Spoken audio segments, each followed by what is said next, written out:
안녕하세요. 저는 이다희입니다. 원래 초등학교 교사로 일을 하다가 올해부터 하루 한 장 키즈 신문이라는 어린이 신문 회사를 만들고 아이들을 위한 글을 매일 쓰고 있습니다. 제가 초등학교 교사로 생활하면서 아이들이 공부하는 모습을 이렇게 지켜보면 두 부류로 나뉘더라고요. 첫 번째 부류는 어떤 아이들이냐면 나 이거 정말 잘하고 싶어, 열심히 할 거야 해서 막 열심히 하는 아이들이 있고, 또 다른 부류는 시켜서 하는 아이들이 있어요. 적극적으로 자기가 막 하지 않고 끌려가듯이 내가 하는 게 뭔지 모른 채로 막 하는 아이들이 있거든요. 근데 이 두 그룹의 아이들은 어렸을 때는 대부분 사실 내가 뭐 하는지 모르는 채 이렇게 가거든요. 근데 시간이 지날수록 이 두 그룹이 선명하게 좀 나뉘면서 격차가 쫙 벌어지더라고요. 이 두 그룹 사이에 있는 격차가 자기주도 학습이 가능하냐 불가능하냐 이거였어요. 근데 자기주도 학습이라는 게 스스로 계획을 해서 공부를 하는 거잖아요. 그래서 스스로 계획해서 스스로 읽고 이해하고 공부한다, 이게 자기주도 학습인데, 이게 가능하려면 스스로 읽고 이해할 수 있어야 되는 거예요. 읽고 이해하는 능력 자체가 문해력이잖아요. 그래서 문해력은 자기주도 학습, 이 학습을 가능하게 하는 어떤 기초 체력이다, 기본기다 라는 생각이 들고, 그래서 아이들에게 더욱 중요하다는 생각이 들어요.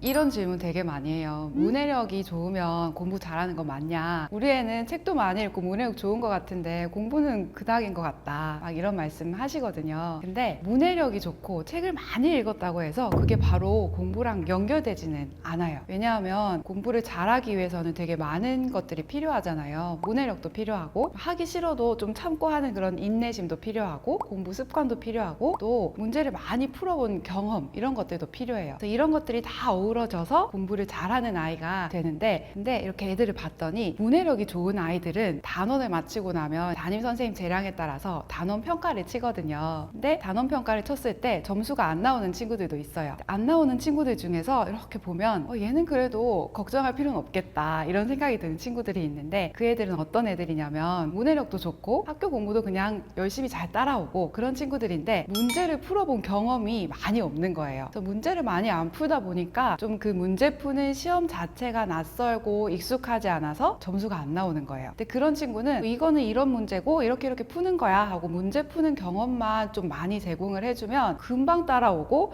오히려 그냥 문제만 계속 풀었던 애들보다 나중에는 훨씬 더 잘하더라고요. 그래서 제가 생각했을 때는 공부를 잘하는 아이, 나중에 결국 원하는 성취도를 끌어내는 아이, 이런 아이들의 공통점은 책을 많이 읽어서 문해력이 좋고, 그 문해력을 바탕으로 공부를 열심히 해서 문제 푸는 경험을 많이 쌓은 아이들, 이 아이들이 원하는 학업 성취도를 이끌어낸다, 이런 결론을 내릴 수가 있었어요. 아이들 사이에도 부익부 빈익빈 이런 게 있어요. 아이들이 읽기 능력이 좋은 아이들은 여러 가지 책을 읽을 수 있어요. 많은 책을 읽었기 때문에 읽기 능력이 더 쑥 올라가거든요. 좋은 읽기 능력으로 더 어려운 책을 막 읽어요. 그리고 더 다양한 책을 읽게 되고, 많이 읽었으니까 또 쑥 올라가고, 그래서 막 선순환이 일어나거든요. 근데 읽기 능력이 안 좋은 아이들은 안 좋으니까 책 읽기 싫어하고, 안 읽으니까 또 읽기 능력이 더 떨어지고, 그래서 더 안 읽게 되고, 이렇게 악순환이 일어나요. 그래서 이 읽기 능력이라는 게 부익부 빈익빈처럼 이루어진다고 해서 이걸 읽기의 마태 효과라고 하거든요. 성경의 마태복음 9절에서 있는 자는 더 받아서 풍족해질 것이고 없는 자는 있는 것마저 빼앗긴다, 이런 구절을 따와서 읽기의 마태 효과라고 표현을 하는데, 아이들에게 그래서 읽기 능력이 전 시기에 있어서 골고루 중요해요. 근데 제가 생각했을 때는 특히 중요한 시기가 저학년 시기라고 생각을 해요. 왜냐하면 학습이 시작되는 시기고, 그때 읽기 능력을 잘 갖추어 놔야 더 다양한 책을 읽고 선순환이 일어나기 때문에 저학년 시기에 특히 더 읽기 능력에 좀 신경을 써야 된다, 이런 생각이 들더라고요. 사실 읽기 능력이 좋다는 건 어휘력도 풍부하다는 뜻이에요. 내가 알고 있는 어휘가 많고 또 접해본 어휘가 많은 거예요. 그래서 논술 지문이 길어지거나 거기에 등장하는 어려운 개념이 나오더라도 익숙한 어휘가 있고 내가 들어본 어휘가 많으면 거기에 대한 진입 장벽이 낮아지고 조금 더 수월하게 부담 없이 읽을 수 있게 되거든요. 그래서 일단은 읽기 능력이 가장 우선이 되어야 긴 지문도 잘 소화할 수 있다, 이런 생각이 들어요. 부모님들이 되게 대표적으로 하시는 오해가 독해 문제집에 대한 오해거든요. 저는 이런 거에 대한 생각을 좀 굉장히 바로잡고 싶은데, 서점에 가면 독해 문제집이 유아부터 초등 전 학년이 되게 학년별로 촘촘하게 다 나와 있어요. 종류가 많고 많은 아이들이 풀고 홍보와 광고가 많이 이루어지기 때문에 이걸 되게 필수처럼 어렸을 때부터 하는 부모님들, 그런 가정들 되게 많더라고요. 근데 사실 독해 문제집은 결코 필수가 아니거든요. 어렸을 때부터 학교에서 굳이 시켜야 될 그런 필수적인 요소가 아닌 거예요. 초등학교 5, 6학년 정도 되어서 시작해도 충분해요. 왜냐하면 이 독해 문제집은 지문을 읽고 문제를 푸는 스킬을 키우는 거잖아요. 근데 어린 아이들이 마치 수능을 준비하듯이 지문 읽고 막 답 찾는 연습을 한단 말이에요. 이거는 아이들에게는 진짜 불필요한 거고, 이런 문제 푸는 스킬 같은 경우에는 사실 단기간 집중적으로 연습하면 금방 끌어올릴 수 있어요. 그래서 어렸을 때부터 막 공들여서 촘촘하게 쌓아 올려야 하는 그런 기술이 아닌 거죠. 그래서 어렸을 때 부모님들이 좀 더 공들여서 만들어야 되는 건 그런 독해 문제집 푸는 기술, 매일매일 해야 돼, 이런 거는 전혀 불필요하다고 생각을 하고, 필요하다면 그냥 보조 수단으로 가끔씩 사용을 하셨으면 좋겠고요. 아이들이 어렸을 때부터 진짜 오랜 시간 공들여 나가야 되는 건 그런 게 아니라 독서라는 생각을 해요. 왜냐하면 독서는 단기간에 한두 달 집중한다고 해서 아이가 책을 좋아하게 되는 것도 아니고 읽기 능력이 올라가는 것도 아니고, 그렇기 때문에 진짜 오랜 시간 아이가 책과 가까이 할 수 있는 환경을 만들어주고 책을 좋아하는 마음을 키워주고, 그렇게 했을 때 진짜 능동적인 독자가 탄생하게 되는 거거든요. 그래서 좀 어렸을 때부터 신경 써야 되는 부분을 확실하게 구분을 하시고 어디에 힘을 줘야 될지 명확하게 아시고 힘을 주셨으면 좋겠다는 생각이 들어요. 제가 가장 추천드리는 방법은 책을 읽어주는 거예요. 그러니까 아이들이 책을 안 읽어 버릇하던 친구들이 갑자기 책 읽어 한다고 해서 절대 책이 쉽게 읽히지가 않거든요. 외부의 도움이 필요해요. 누군가 도와줘야 그 도움을 바탕으로 책 읽는 아이가 되는데, 그때 가장 큰 도움을 줄 수 있는 게 책 읽어주기예요. 아이들한테 책 읽어주면, 저는 학교에서 아이들 책 매일매일 읽어줬었거든요. 너무너무 좋아해요. 어린 아이들만 좋아하는 게 아니라 고학년 아이들까지 진짜 좋아하는데, 왜냐하면 이제 우리 인간은 본능적으로 스토리를 좋아하잖아요. 근데 본인이 이렇게 읽고 있으면 너무 힘든데 누가 읽어주니까 너무 재밌고 편한 거예요. 그래서 아이들이 책 읽어주는 걸 좋아하는 그 마음을 바탕으로 매일매일 읽어주시고, 또 추천드리는 방법은 끝까지 다 읽어주지 마시고 우리 이야기 구조에서 절정 단계 있잖아요. 그 단계에서 탁 끊고 뒷부분은 이제 엄마 오늘 바빠서 여기까지만 읽어줄게, 이렇게 하면 아이가 뒤에는 궁금해서 스스로 읽는 날이 올 거란 말이죠. 그런 식으로 서서히 아이에게 그 읽기를 양도해가는 과정을 거치면서 능동적인 독자로 만들어 나갈 수 있을 거예요. 사실 오디오북도 나쁘다는 생각은 저는 안 하는데, 책과의 차이점은 책은 부모와 아이가 같이 같은 공간에서 살을 맞대고 부비면서 굉장히 정서적인 교류를 할 수 있잖아요. 사실 우리 학습적인 목적도 크지만 그렇게 정서적인 교류를 하고 그 중간중간에 나오는 어떤 경험, 거기에 나오는 단어, 넌 이때 어땠어? 이런 질문을 하고 생각을 교류하는 그 과정 자체가 굉장히 의미 있고 정서적인 만족감도 주기 때문에 오디오북도 나쁘진 않지만 진짜 더 좋은 방법은 살맛대고 책을 읽으면서 대화하는 거다, 이렇게 말씀을 드리고 싶어요.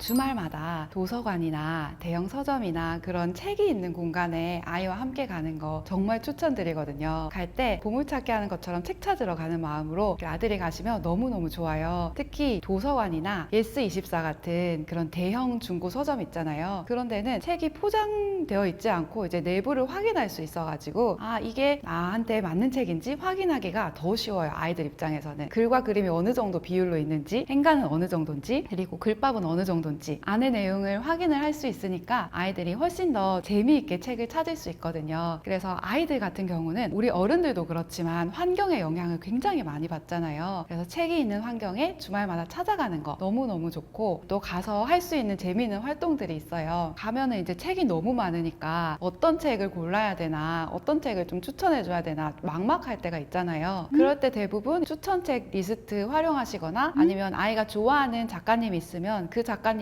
다른 책을 찾아보거나, 아니면 좋아하는 장르, 뭐 탐정물 좋아한다 그러면 그런 장르 찾아보거나, 대부분 이런 방법들 쓰실 텐데 저도 그런 방법들 되게 좋아하고 사용을 하고 있고, 그거 말고도 또 되게 재미있게 할 수 있는 방법이 있거든요. 뭐냐면 아이들이 좋아하는 재미있는 키워드를 활용을 하는 거예요. 예를 들면 마법, 비밀, 기적, 마녀, 도깨비, 소녀 막 이런 키워드를 도서 검색대에 검색하면 책들이 쫙 나와요. 그럼 그 중에서 이제 표지를 보고 이거 왠지 내 취향일 것 같아 하는 책들이 있을 거란 말이에요. 그래서 그 책을 찾아서 한번 보물찾기 하는 마음으로 진짜 자기 마음에 드는 책들을 찾아보는 거예요. 할 때 이제 부모님이랑 같이 갔으니까 각자 이제 도서 검색대에서 검색을 한 다음에 진짜 내가 찾은 보물은 이거야 하고 짠 하고 보여주면 이제 놀이처럼 책에 접근할 수 있고, 그렇게 찾은 책은 또 더 잘 읽게 되거든요. 그런 방법으로 보물찾기 하듯이 책을 찾는 그런 활동을 해보시면 너무 좋을 것 같아요. 그리고 하나 더, 아이들이랑 주말에 도서관에 갈 때 부모님들이 나는 나는 오늘 한 2-3시간은 여기서 보내겠어 라는 마음으로 가실 때도 있잖아요. 그렇게 가실 때는 소소한 팁인데 집에서 작은 간식거리들 챙겨가시면 되게 좋아요. 도서관 가면 우리 휴게실도 있고 벤치도 있고 테라스도 있잖아요. 그래서 아이가 1시간 정도 책 읽고 나면 좀 집중력도 떨어지고 몸도 뻐근하고 좀 출출해지기도 하고 우리가 읽어주는 우리도 좀 힘들어질 때가 있잖아요. 그때 챙겨간 간식들 가지고 밖에 나가서 바람 쐬면서 이야기하고 간식 먹고 이런 시간이 또 도서관 가는 재미를 불러일으키니까 아이들도 좋아하고 또 그렇게 하고 나면 그 다음은 또 더 집중해서 책도 잘 읽고 그렇게 되니까 그런 방법들도 사용해 보시면 좋을 것 같아요. 책에 대한 거부감을 가지고 있고 저항감 가진 아이들 많아요, 사실. 이제 그런 아이들한테는 호흡이 긴 책이나 좀 두꺼운 책, 글밥 많은 책 이런 책은 절대 추천하지 않고 이 아이들은 사실 책보다는 짤막짤막한 글들로 나도 읽을 수 있네 하는 읽기 효능감을 키워주는 게 중요해요. 읽기 효능감이라는 게 글을 읽고 나도 읽을 수 있어 라는 믿음을 가지는 거거든요. 이 아이들에게 필요한 게 그런 읽기 효능감이에요. 그래서 일단은 짧은 글로 그런 걸 시작하는 게 좋고 제가 학교에서 아이들 가르쳤을 때 되게 좋았던 게 신문을 읽는 거거든요. 왜냐하면 신문은 하나의 기사를 다 읽는데 오래 걸리지가 않아요. 그래서 호흡이 짧은 그런 글을 후루룩 읽었을 때 아이가 나도 글 한 편 읽었어. 나도 주제가 있는 글을 하나 이해했어. 라는 효능감이 생기기 때문에 너무 좋고 그래서 제가 그때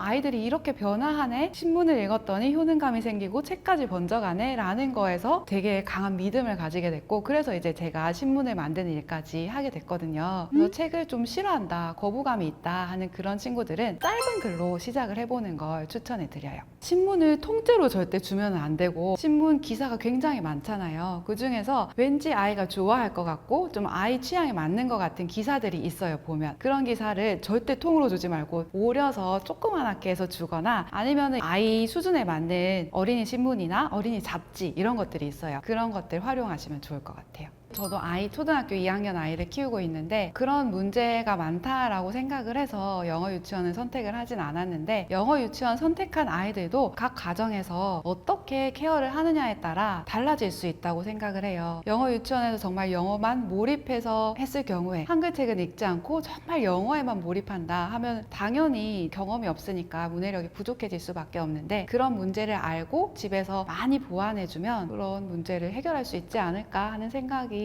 들어요. 사실 핵심은 책을 읽는 거예요. 문해력 뜻 자체가 읽고 이해하는 능력이 문해력이잖아요. 그래서 책을 많이 읽고 책을 충분히 읽어보고 그거를 자기 힘으로 이해하는 시간을 많이 가진 친구들이 문해력이 높아질 수밖에 없고 많이들 생각하시는 독후감 사실 그건 득이 될 수도 있고 실이 될 수도 있어요. 왜냐하면 책 한 권을 읽고 무조건 한 줄이라도 독후감 남겨야 돼 이런 규칙을 세우고 있는 가정도 있더라고요. 근데 우리 영화나 넷플릭스 보고 너무너무 재미있게 보더라도 사실 그거 보고 나서 무조건 감상문 한 줄이라도 써야 해 라는 규칙을 탁 세우고 나면 갑자기 보기 싫어지잖아요. 그거랑 마찬가지로 애들도 그 필수적으로 뭔가 써야 된다는 마음이 생기면 너무너무 재미있게 보던 책들도 갑자기 싫어지게 되고 책과 거리를 두게 돼요. 그래서 독후감은 필수야 막 이런 식으로 규칙을 강하게 세워놓는 건 저는 추천은 하진 않아요. 그리고 아이가 책이나 글을 다 읽고 났을 때 잘 읽었는지 요약해보게 시키거나 말해봐 문제 풀듯이 테스트하듯이 물어보는 거 오히려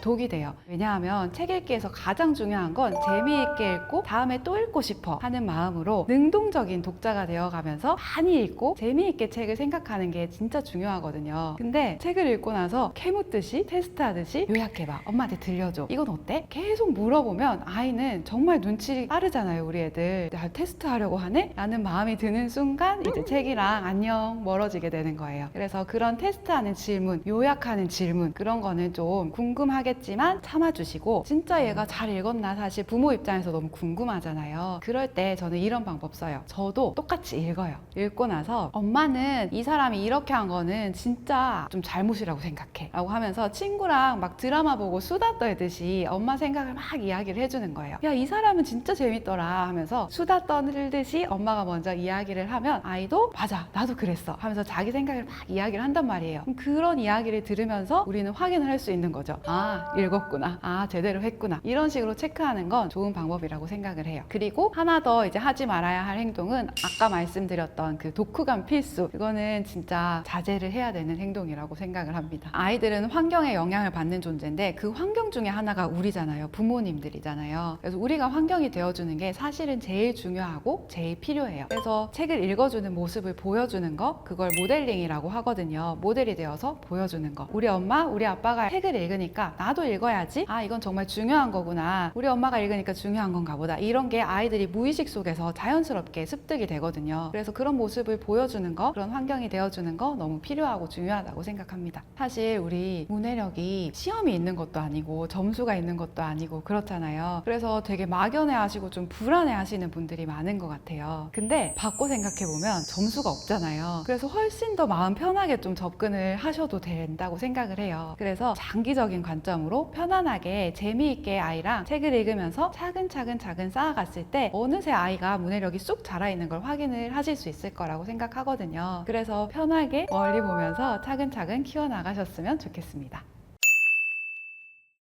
안녕하세요. 저는 이다희입니다. 원래 초등학교 교사로 일을 했었고요. 올해부터 하루 한 장 키즈 신문이라는 어린이 신문 만드는 회사 대표로 일을 하면서 아이들을 위한 글을 쓰고 있습니다. 아이의 독서 습관이 너무너무 중요하죠. 왜냐하면 우리 아이들은 지금 디지털 세상에 살아가고 있잖아요. 심지어 교과서마저 디지털 교과서로 전환하려는 그런 움직임이 시작되고 있고, 그래서 아이들은 너무너무 디지털 매체에 무방비로 완전히 둘러싸여 있고 노출이 되어 있단 말이에요. 그래서 이 아이들이 마음만 먹으면 정말 쉽게 게임을 할 수 있고 영상을 볼 수 있고 어디에서든지 접할 수 있어요. 근데 디지털 기기를 이용해서 영상을 보거나 게임을 하게 되면 아이들이 노력하지 않아도 그 영상과 매체 속에 빠져들게 돼요. 왜냐하면 화면 전환이 빨리 일어나고 사운드가 아이가 노력하지 않아도 중간에 평평평 들어오고 하니까 별다른 노력 없이 그냥 그 자체에 푹 빠져들게 되는 거예요. 그래서 굉장히 수동적인 아이가 되는 거예요. 정보를 구성하고 습득하는 거에 있어서 그냥 받아들이기만 하는 그런 현상이 일어나게 되거든요. 그런데 독서는 전혀 그렇지가 않잖아요. 스스로 생각하고 노력해야 글을 읽고 이해할 수 있고, 그렇게 얻은 걸 열심히 사고해야 자기의 어떤 정보 체계로 구성을 할 수 있고 자기만의 생각을 만들어 가기 때문에 독서는 아예 디지털 매체와는 다른 활동이라고 할 수 있어요. 근데 아이들 다수가 디지털 매체를 통해서 정보를 습득한단 말이죠. 그 다수 속에서 독서를 통해서 자기가 생각을 하고 사고력을 키운 아이는 굉장한 힘을 가질 수 있게 되는 거예요. 다른 아이들과 차별화된 이 아이만의 무기가 생긴다고 할 수 있을 것 같아요. 그래서 독서가 너무너무 중요하다는 생각을 해요. 독서와 아이의 지능, 이 이야기를 들으면 제가 항상 떠오르는 제자가 한 명 있어요. 진짜 예쁘고 너무너무 성실한 그런 친구였거든요. 이 친구 어머니랑 상담을 하다가 되게 놀란 적이 있어요. 어머니가 상담 주간에 오셨을 때 아이 칭찬을 막 했었거든요. 너무너무 예쁜 아이다. 어머니는 밥 안 먹어도 배부르시겠다. 막 이렇게 칭찬을 했더니 막 웃으면서 사실 우리 애가 그렇게 똑똑한 애는 아니에요. 이렇게 말씀을 하시더라고요. 이야기를 들어보니까 아이가 되게 어렸을 때 지능 검사를 했었는데 평균보다 낮았다는 거예요. 이 어머니가 굉장히 충격을 받고 한동안 어떻게 하지 막 고민을 하다가 현명하게 하셨던 게 지능의 세부 영역들이 있잖아요. 세부 영역을 쫙 봤더니 언어 지능이 다른 지능보다 좀 높았던 거예요. 그래서 이 어머니가 생각하신 게, 아, 우리 애는 이 언어 지능을 잘 키워서 다른 지능을 쫙 끌고 갈 수 있게 만들어줘야 되겠다, 이렇게 생각을 하신 거예요. 그래서 어렸을 때부터 책을 매일 읽어주시고 책으로 둘러싸인 집의 환경을 구성을 해주신 거예요. 그래서 그런 노력을 어머니께서 꾸준히 이어오셨고, 그런 노력 덕분에 아이가 똘똘하고 성실하고 야무진 그런 아이로 자랐구나, 이런 생각이 들더라고요. 그래서 그 친구의 사례도 그렇고, 요즘 아이들 웩슬러 검사라고 지능 검사 되게 많이 하잖아요. 근데 그 세부 영역 중에 가장 후천적으로 변화시키기 쉬운 영역이 언어 지능이라고 알려져 있어요. 좀 바꿔서 생각을 하면 책을 많이 읽어주면 언어 지능이 높아지고 전체적인 지능이 높아질 수 있다, 이런 결론을 내릴 수 있더라고요. 그래서 문해력을 높이면 지능이 높아진다라는 것도 틀린 말은 아니라고 생각을 해요. 기본기를 갖췄나 안 갖췄나, 이 차이라고 생각을 해요. 우리가 바다에 뛰어들 때 맨몸으로 뛰어들면 잘 수영도 할 수 없고 그렇잖아요. 근데 장비를 쫙 갖추고 뛰어들면 정말 자유롭게 바다를 유영할 수 있잖아요. 그것처럼 독서라는 무기로 꾸준히 문해력을 키워오는 아이는 학습 학습을 할 때도 새로운 개념을 배울 때 진입장벽이 확 낮은 거예요. 좀 어렵더라도 나 이거 어디서 들어봤어, 어떤 책에서 봤어 라는 생각을 할 수도 있고, 스스로 글을 읽고 이해할 수 있으니까 어려워도 한번 해보면 되지, 내가 읽어서 이해하면 되지 라는 생각으로 새로운 내용을 접할 수 있게 되기 때문에 그런 기본기를 갖추는 거라는 생각이 들더라고요. 뿌리가 단단한 아이들, 기본기를 갖춘 아이들은 그 기본기를 바탕으로 또 새로운 도전을 하게 되고, 나는 이만큼 할 수 있기 때문에 좀 어려운 것도 해보게 되고, 그렇게 성공 경험을 하나씩 쌓아가게 되면 다른 사람들이 봤을 때 불가능해 보이는 거, 다른 친구들은 저건 안 돼 라고 생각하는 걸 거침없이 해나가는 그런 모습을 보일 수 있다고 생각을 하고, 기본기를 갖추지 않은 친구들은 너무 막막해 보이고 도전이 두려워지기 때문에 일단은 문해력이라는 무기를 아이에게 손에 쥐어주는 게 정말 필요하고 중요하다고 생각해요. 부모님께서 책 읽어주는 거를 너무너무 추천을 하거든요. 왜냐하면 이런 경험 다들 있으실 거예요. 아이가 어려운 글을 혼자서 읽을 때는 나 모르겠어 이렇게 하다가 부모님이나 선생님이 읽어주셨을 때는 굉장히 쉽게 이해한 그런 경험 다들 한 번씩 해보셨을 텐데, 이런 일이 일어나는 이유가 아이들의 읽기 이해력과 듣기 이해력이 차이가 나거든요. 읽기 이해력이 요 정도 수준이라면 대부분 듣기 이해력은 요 정도예요. 요만큼의 간극이 있기 때문에 아이들은 들어서 이해를 더 잘한다고 할 수 있어요. 그래서 1학년 아이가 1학년 수준의 글은 읽을 수 있지만 4학년 수준의 글은 굉장히 힘들어 하잖아요. 근데 1학년 아이에게 4학년 수준의 그 글을 부모님이나 선생님이 읽어주시면 되게 재미있게 즐겁게 받아들인단 말이죠. 왜냐하면 듣기 이해력이 읽기 이해력보다 훨씬 우수하기 때문이에요. 그래서 부모님께서 책을 많이 읽어주시면 아이들이 그 높은 듣기 이해력을 바탕으로 더 많은 책을 재미있게 받아들일 수 있고, 우리 학교 교과에서 배우는 어휘나 일상에서 굉장히 친숙하게 쓰는 그런 어휘 외에도 책을 통해서 더 많은 어휘를 자연스럽게 문맥 속에서 습득을 할 수 있거든요. 근데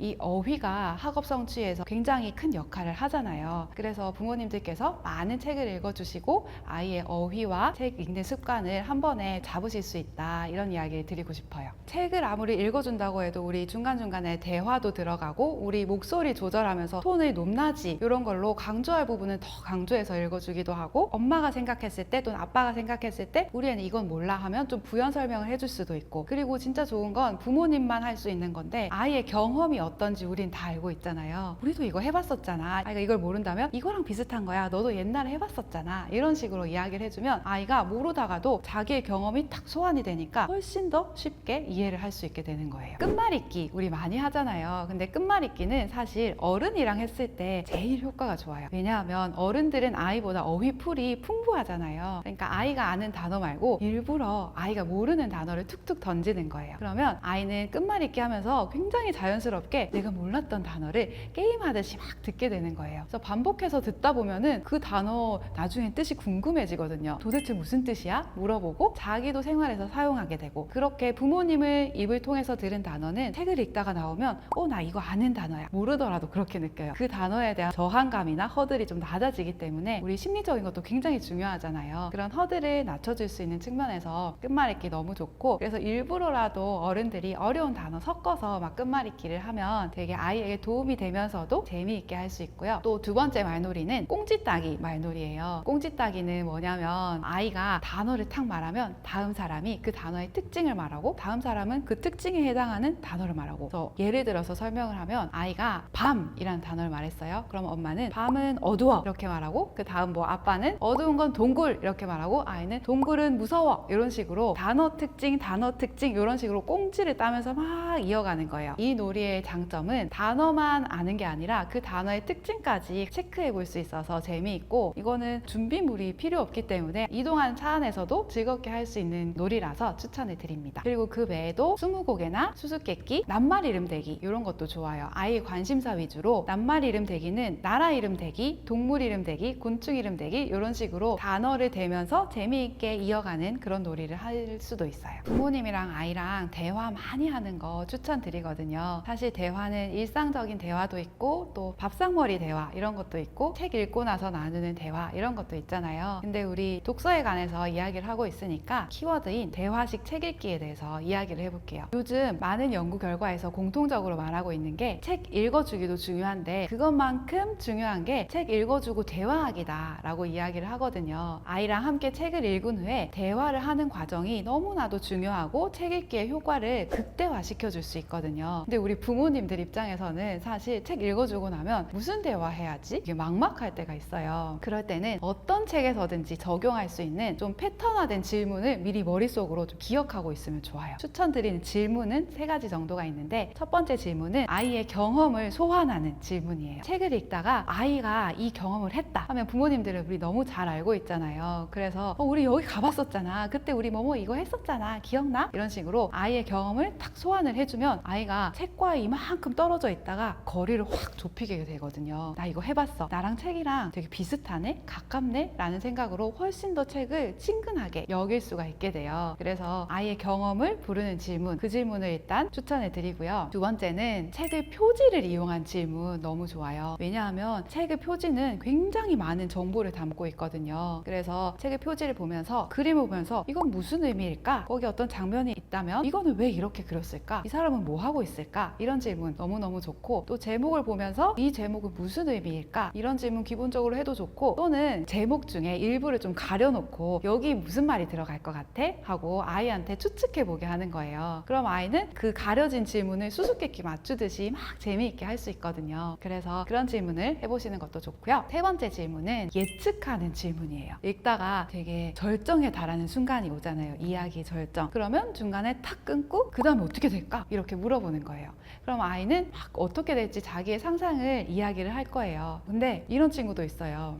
질문하지 말고 빨리 읽어줘 라고 하는 친구들도 많거든요. 그러면 부모님은 어떻게 해서든지 막 답을 알아내려고, 아이에게 대답을 들으려고 하기보다는 아이가 지금 책에 푹 빠져 있다는 증거니까 계속해서 흐름을 타고 읽어주시고 마지막에 질문을 하셔도 좋아요. 이 책이 2편이 만들어지면 어떤 이야기가 만들어질까? 그 다음엔 어떤 일이 일어날까? 이런 식으로 예측을 하게 하는 질문, 그 질문은 아이의 상상력도 불러오고 또 추론 능력도 키울 수 있기 때문에 너무너무 좋은 질문이라고 생각해요. 유아기 때는 정보 습득이나 지식 습득 이런 책들보다는 이야기 그림책 위주로 읽는 게 좋아요. 좋은 그림책은 어떤 그림책들이냐면, 글을 읽지 않고 그림만 봐도 자연스럽게 이야기가 흐름이 다 파악되는 그런 책들이 있어요. 그런 그림책들 위주로 아이가 부모님과 함께 읽을 수 있도록 하면 너무 좋고요. 칼데코상이나 유베리상처럼 아동문학에 권위 있는 상, 그런 상 받은 책을 읽게 하는 것도 좋고, 우리 애는 그런 수상작들은 좀 별로 안 좋아하던데요 하는 애들도 있어요. 그런 아이들은 한국 그림책 작가님들, 예를 들면 눈물바다 쓰신 서연 작가님 책은 그림이 너무 재미있고 이야기가 기발해가지고 아이들이 진짜 좋아해요. 그래서 그런 작가님 책 찾아보는 것도 좋고, 또 이파라판 야무냐무 쓰신 이지은 작가님 책, 이 책은 나이 불문하고 너무너무 다 좋아하거든요. 그래서 그런 작가님 책들 찾아보는 것도 되게 재미있을 거예요. 그리고 이제 저학년이 되면 그림책이랑 줄글책을 좀 병행해서 가는 게 좋아요. 근데 그림책에서 줄글책으로 넘어갈 때는 바로 점프를 하기보다는 그 징검다리 역할을 해주는 책들을 읽는 게 좋거든요. 그래서 그림과 글자의 비율이 좀 적절하게 섞여 있는 그런 책들이 좋은데, 그런 책들로 아이에게 부담을 좀 확 내려놓고 책 읽는 즐거움을 아이가 느낄 수 있게 만들어주는 게 중요해요. 그래서 이런 책들 중에 제가 좀 추천하는 책은 쾌걸조로리라는 책이거든요. 굉장히 오래된 책이에요. 제가 한 10년 전쯤 아이들 가르칠 때 아이들 데리고 학교 도서실 가는 거 되게 좋아했는데, 아이들이 도서실에서 진짜 재미있게 읽는 거예요. 도대체 뭐 읽나 하고 가서 봤더니 쾌걸조로리 그 책이더라고요. 어른인 제가 봐도 너무너무 상상력을 자극하고 재미있게 읽어서 저희 아이한테도 적용을 해봤는데 너무 재미있게 읽었었거든요. 그래서 그런 재미있는 책들 위주로 아이가 징검다리 책을 착착착 밟아서 줄글책으로 이동할 수 있게 만들어주시면 좋을 것 같고요. 그리고 고학년이 되면 여가 독서 외에도 학습적인 독서 함께 병행해 주시는 것이 좋아요. 예를 들면 뭐 한국사 관련된 책을 읽으면 5학년 때부터 시작되는 역사 공부에 좀 도움이 되니까 그런 식으로 학습과 병행한 독서를 시작하는 게 좋을 것 같습니다. 부모님이 하지 말아야 할 행동은 독서할 수 없는 환경을 만들어 놓고 독서를 하라고 하는 거, 그거 진짜 하면 안 되는 것 같아요. 그래서 독서할 수 없는 환경이 어떤 환경들이냐면, 일단 첫 번째는 학원과 숙제가 빽빽한 하루 스케줄, 그게 독서할 수 없는 환경이거든요. 아이들이 책을 읽으려면 책을 읽을 수 있는 넉넉한 시간이 있어야 돼요. 근데 하루에 가득 학원이 있고 숙제가 있으면 시간이 나더라도 책 읽고 싶은 마음이 안 들잖아요. 딴 거 하고 싶고 그냥 쉬고 싶지. 그래서 독서할 수 있는 환경이란 좀 아이에게 여유로운 시간을 허락해 주는 거다라는 생각을 꼭 기억을 하셨으면 좋겠어요. 그리고 두 번째는 영상이나 게임에 대한 규칙이 명확하지 않고 좀 흐물흐물한 경우, 그게 책을 읽을 수 없는 환경을 만들더라고요. 들리더라고요. 이 이야기를 하면 기억나는 친구가 한 명이 있는데 학교에서 책을 정말 잘 읽는 거예요. 쉬는 시간에 책을 진짜 너무 재미있게 읽고 푹 빠져서 읽어서 이 아이 부모님을 만나게 됐을 때 아이가 책 진짜 좋아한다 하고 막 칭찬했더니 부모님이 깜짝 놀라시면서 책을 읽냐고, 집에선 절대 안 한다고 그렇게 말씀하시더라고요. 집에선 뭐 해요? 여쭤봤더니 핸드폰 게임을 한다는 거예요. 그래서 생각을 해보니까 학교에서는 게임 할 수 없어, 핸드폰 할 수 없어 라는 규칙이 명확하게 세워져 있잖아요. 그러니까 그 남는 시간 동안 뭘 하면서 재미있게 보낼까 아이가 궁리를 한단 말이에요. 그러니까 책이 재미있으니까 그럼 책 한번 읽어볼까? 이게 되는데 집에서 영상이나 게임에 대한 규칙이 명확하지 않고 원하면 언제든지 할 수 있다면 아이는 절대 책을 선택하지 않죠. 왜냐하면 훨씬 더 크고 자극적인 즐거움을 주는 영상도 있고 핸드폰 게임도 있고 하기 때문에 그런 거에 대한 룰을 아이와 협의하고 명확하게 좀 세워주셔야 책을 찾는 아이가 될 수 있을 거예요. 마지막으로 세 번째는 집에 읽을 책이 없는 경우예요. 이런 가정은 보면 책이 있긴 있는데 정말 어렸을 때 사줬던 책들 그대로 있어서 아이는 당연히 책에 손이 가지 않거든요. 그래서 이런 친구들은 2주에 한 번씩 도서관 가서 책을 왕창 빌려오는 거, 그런 거 추천드려요. 한 사람에 5권씩 빌릴 수 있잖아요. 엄마, 아빠, 아이 이렇게 하면 15권, 아이 2명이면 20권 이렇게 빌려올 수 있는 거예요. 그 20권의 책을 책장에 쫙 꽂아 놓으면 꽂아 놓는 것 자체로 아이가 책에 손을 한번 뻗게 되는 그런 환경을 만들어주는 거니까 그런 환경부터 일단 조성을 해주신 후에 책 읽어라고 이야기를 해주셨으면 좋겠어요. 제가 아이들 학교에서 오랫동안 만나오고 제자들이 연락 오는 거 들으면서 알게 된 거, 깨닫게 된 거 한 가지는 아이들 교육은 진짜 멀리 봐야 되는구나 라는 거였어요. 왜냐하면 제가 가르쳤던 시기에는 너무너무 잘했던 친구인데 하다가 지쳐서 공부를 손에 놓는 경우도 있고 그렇게 눈에 띄지 않던 아이였는데 잘하면서 점점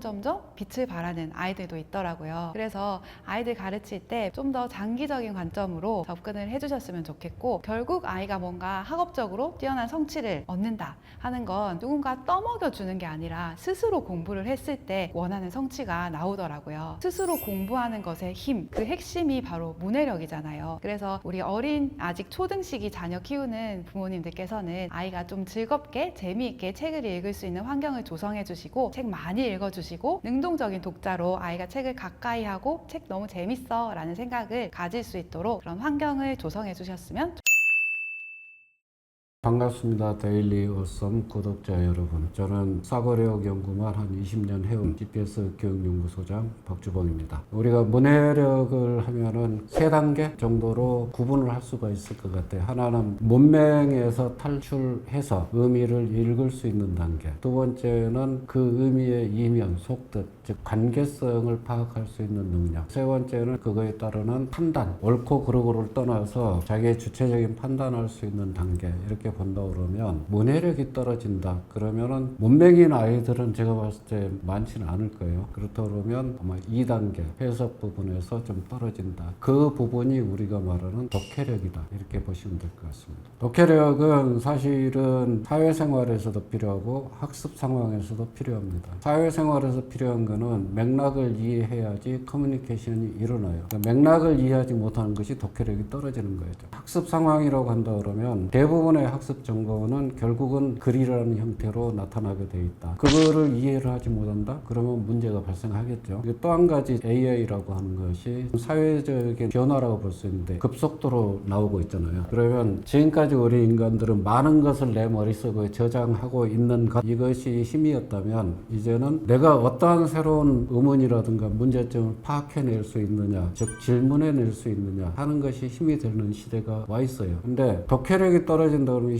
독해력을 우리가 흔히 말하는 글로 된 것만 읽는다. 당연히 글로 된 것만 읽겠지만 말로 된 거, 이제는 미디어 자체가 이미 다양해졌어요. 그래서 단순히 리딩이 아니고 리터러시라고 하는 확장된 개념을 자꾸 얘기하는 이유가 비디오를 통해서도 정보가 들어오고 지금 데일리 어썸만 해도 정보예요. 근데 글자가 아니잖아요. 그래서 그러한 부분에서 끄집어내서 어떤 질문, 의문점, 문제점들을 파악해내야 되잖아요. 그 능력이 중요한 시대이기 때문에 독해력은 갈수록 갈수록 중요해질 수밖에 없지 않겠나 보여지고, 마지막으로 AI가 어떤 답변을 줬다고 했을 때도 그 답변 준 걸 이해하지 못한다? 그것도 문제가 있죠. 그래서 갈수록 이 시대에서는 독해력이 중요해질 거다. 그것이 지금 현재 문해력이 중요한 시대입니다라고 얘기하는 이유가 아닐까. 그 문해력 중에서 저희는 좀 더 좁혀서 학습에 포커스를 둔다면 독해력에 좀 더 초점을 두고 있다. 그렇게 이해를 하시면 될 것 같습니다. 지금 상당히 심각합니다. 뭐가 문제냐면 아까 얘기했던 해독 단계 있죠. 1단계. 제대로 읽지를 못하는 아이들이 굉장히 많습니다. 그러니까 한국말인데 읽지를 못해요. 발음을 제대로 못한다는 거. 그렇게 되면은 당연히 다른 사람이 얘기했을 때도 제대로 이해를 못할 가능성이 상당히 높죠. 그것이 아마 문제가 되는 것 같아요. 그게 안 된다 그러면 그 다음 단계, 독해 단계. 독해 단계라고 하는 거는 사실은 굉장한 훈련이 필요한데 그 부분이 지금 굉장히 왜곡되어서 교육되고 있는 부분도 있는 것 같다. 제가 구체적으로 지적하기는 뭐하지만 좀 더 올바른 방향을 탐구해 볼 필요는 있다. 이렇게 생각이 듭니다. 일단 독해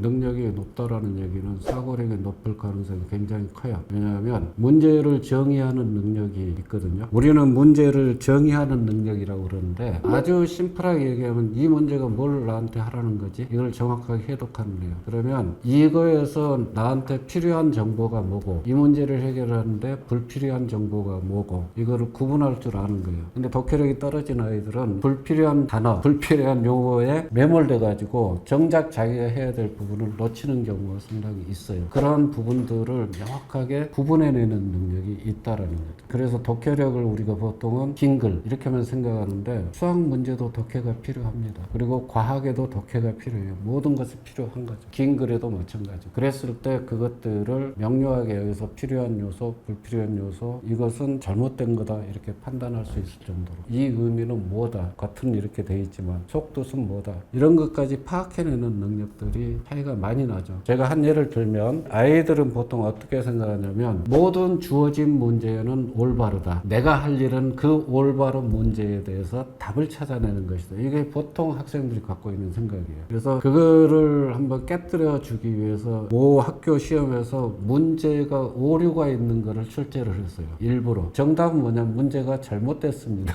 답을 찾는 게 아니고. 그런데 그 문제가 잘못됐다라고 하는 것을 발견한 아이가 극히 소수라는 거죠. 우리가 독해력이 뛰어나다라는 얘기는 그것까지 찾아낼 수 있는 눈을 갖고 있다는 얘기죠. 그래서 독해력이 뛰어난 아이들은 그 글을 읽으면서 바로 모든 것을 그대로 수용하는 게 아니고 읽으면서 비판적으로 수용할 능력이 있다는 것. 그것이 가장 큰 차이가 아닐까. 저희가 일부러 좀 진단 검사를 만들었어요. 강약점을 좀 체크하는 것으로 좀 만든 게 있는데 독해라고 하는 부분은 국어 시간에 배우고 있거든요. 저희가 정리한 건 17가지 정도 관점에서 글을 보는 연습을 하면 독해 훈련은 굉장히 될 것 같다. 그랬을 때 그 부분을 저희가 체크를 하는 거. 하나의 글을 읽을 때 17가지 관점이 있지 않겠습니까? 그걸 각각에 들어가서 체크를 해요. 그래서 이 아이가 어떤 부분이 좀 약하다, 어떤 부분이 좀 강하다, 그럼 뭐를 좀 트레이닝을 시켜줘야 되겠다, 이런 부분을 진단하는 건 있습니다. 근데 지금 저희가 봤을 때는 90점 정도가 나오면 매우 우수한 상태, 그리고 80점 정도가 나오면 자기 수준에서는 충분히 이해를 하고 있는 그 상태로 보고 있고요. 70점대가 나오면은 내 거를 겨우 이해하는 평균선, 일반적인 아이들의 선이라고 보면 될 것 같아요. 그래서 아마 80점 이상이 나왔다 그러면 자기보다 높은 5학년을 예로 들면 6학년, 중학교 1학년 해도 이해할 가능성이 높은 애. 근데 한 70점대다 그러면 한 5학년 수준 걸 하는 게 맞는 애. 근데 한 5, 60% 나왔다? 50% 나오면 그럼 부족하네. 실제로 아랫단도 부족할 거예요. 60% 정도 좀 미흡 이렇게 저희가 보고 있어요. 그렇게 봤을 때 8, 90점이 나오는 얘가 10%?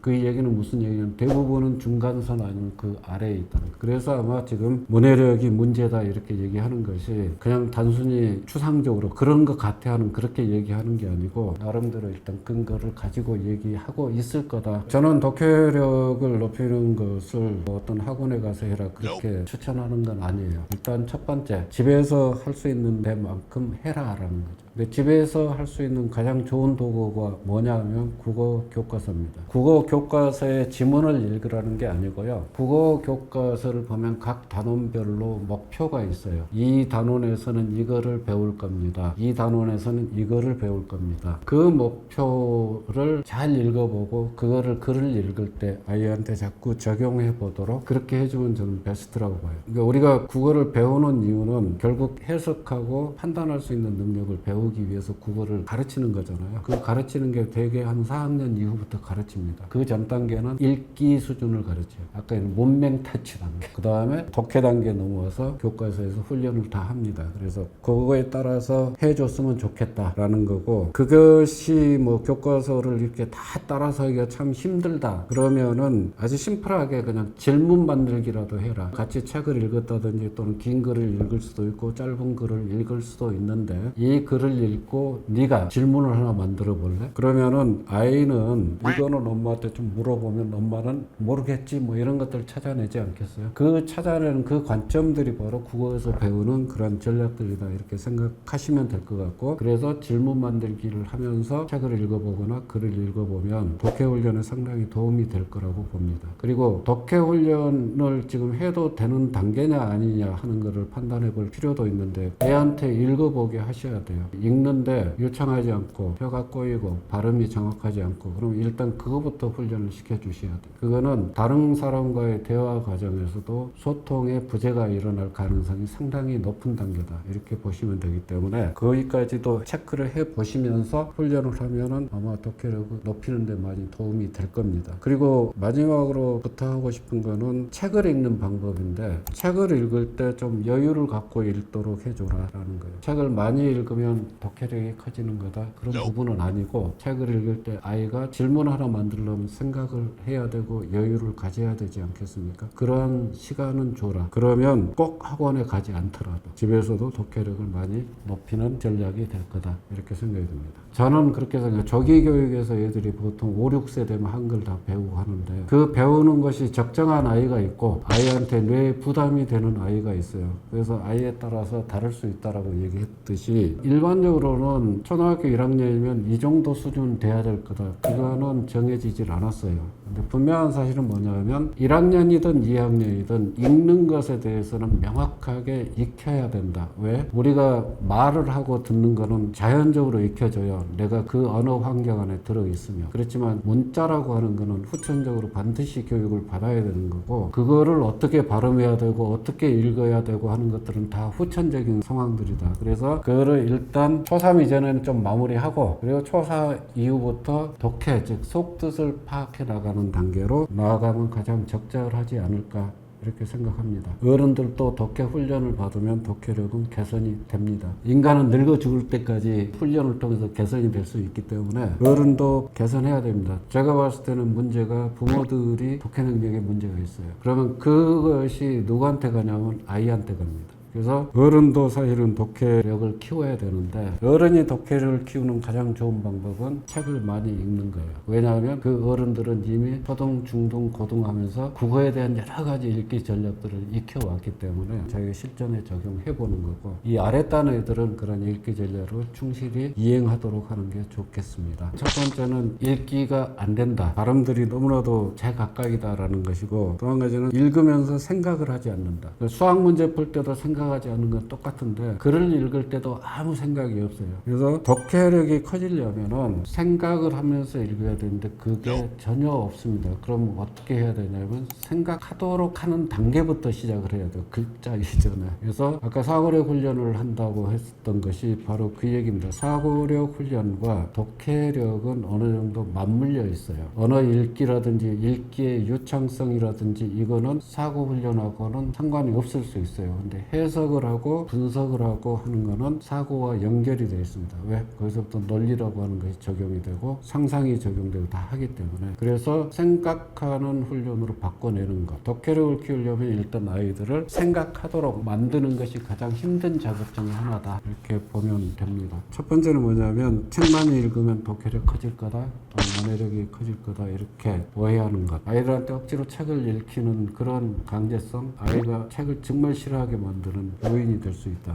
이런 오해는 안 했으면 좋겠고, 또 하나는 짧은 글은 독해가 아니다라고 하는 굉장히 잘못된 선입견들이 있어요. 그러면 수학 문제 같은 거 예를 들면 2줄짜리 문제도 있고 3줄짜리 문제도 있거든요. 그것도 문장으로 되어 있기 때문에 해석을 해야 됩니다. 그래서 독해라고 하는 것은 문장의 길고 짧음의 문제가 아니에요. 문장으로 구성된 것에 대해서 해석을 하고 분석할 수 있느냐라는 것이 중요한 겁니다. 그래서 글의 길이 가지고 독해력이 된다 안 된다 이런 판단은 안 했으면 좋겠다. 그러다 보니까 자꾸 긴 책을 무리하게 읽게 되고 하는 것이다. 사실은 책을 읽기 싫으면 이유가 여러 가지일 거예요. 어휘가 지금 들어오질 않기 때문에 읽어도 뭔 말인지 없으니까 재미가 없겠죠. 그럼 재미없으면 책 안 읽겠죠. 그럴 경우에는 꼭 책만 가지고 할 게 아니고 같이 걸어가면서도 간판 하나 가지고도 얘기할 수 있잖아요. 거기에 떠 있는 단어 하나 가지고도 얘기해 볼 수 있잖아요. 그런 것이 다 독해의 어떤 시작이고 훈련의 방법 시작이다라는 거죠. 그래서 긴 글 읽어야지 독해력이 커진다. 이런 오해는 좀 안 했으면 좋겠다라는 거고, 마지막으로 이제 독해나 문해력이 중요합니다라고 얘기하니까 또 수능에서도 국어가 굉장히 중요한 역할을 합니다라고 하니까 독해 문제집을 열심히 또 푸는 케이스들이 있어요. 독해 문제집을 풀 때 그것이 전혀 도움이 안 되는 것은 아니겠지만 아까 얘기했듯이 읽는 것에 대해서는 굉장히 다양한 전략들, 즉 프레임들이 있다라는 겁니다. 그것을 고르게 다 반영해 놓은 문제집들은 거의 없어요. 그러면 한쪽으로 왜곡되거나 쏠리게 될 수도 있다. 그래서 문제집을 독해 문제집을 풀었다고 해서 독해가 커질 것이다. 이런 오해는 좀 안 했으면 좋겠다.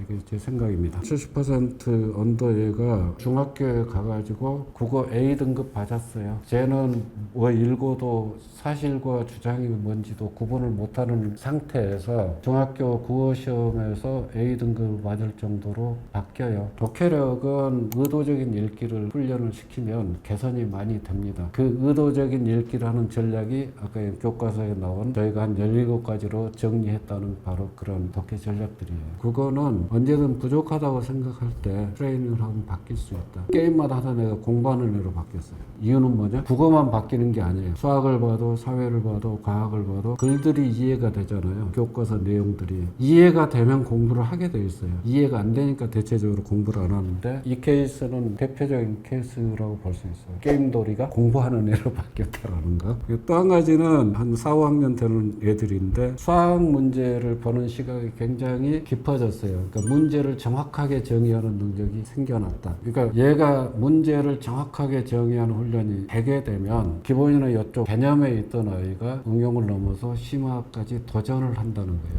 왜? 자기가 일단 지금 풀지 못 풀지 그거는 몰라요. 근데 이 문제가 뭘 하라는 건지는 정확하게 알기 때문에 부딪혀 본다는 거예요. 근데 이 부딪혀 보는 것은 사월에서 말하는 자기 문제화하고 연결이 돼 있어요. 그게 돼 있는 아이들은 여기서 바로 그걸 부딪힙니다. 그게 안 돼 있는 아이들은 약간 두려움을 갖겠죠. 근데 중요한 거는 독해가 되면 기본 개념에서 위로 올라가는데 도전한다. 이것이 큰 차이라고 보여져. 그러니까 수학은 문제를 정확하게 정의하면은 개념을 적용하는데 굉장히 쉽습니다. 수학에서는 필요하지 않은 정보와 필요한 정보가 혼재되어 있어요. 그거를 분리해내는 것만 해도 어떤 개념을 적용해야 될지가 명료해지거든요. 그런 부분, 즉 독해를 키웠는데 수학 쪽에 영향을 주는 그런 케이스들도 굉장히 많다. 그래서 독해력은 모든 학습에 있어서 베이직이 되는 거기 때문에 만약에 이게 좀 안 되는 것 같다 그러면 반드시 좀 체크를 해보고 훈련을 시켜줘라. 그거는 초등학교 4학년도, 5학년도, 중학교 1학년도 상관없다라는 거죠. 아이 말을 좀 경청을 해줘라 라는 것이 제가 꼭 하고 싶은 얘기예요. 보통 우리가 문해나 독해 뭐 이렇게 하면